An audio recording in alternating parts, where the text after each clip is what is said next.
Vērtēju to absolūti normāli. Uzskatu, olimpiāda vienmēr ir bijusi tāda, kas stāv ārpus politikas. Protams, vēsturiskā pieredze rāda, ka ir bijušas vismaz divas situācijas, ka tas tā nebija. Tas bija 80. gads Maskavas olimpiāda un Liekplesītas olimpiāda, bet visādi citādi pat kari tika apturēti tajā brīdī, kad notika olimpiskās spēles.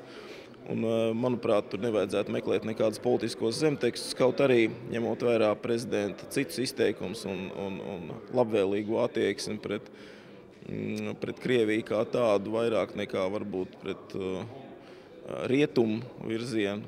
Vismaz dažbrīd tāds iespējas paliek. Var to skatīt plašākā kontekstā, bet es tomēr aicinātu skatīties uz šo lietu tīri apolitiski. Šis prezidents ar saviem uzdevumiem kaut kāda iemesla dēļ īsti nespēja tikt galā.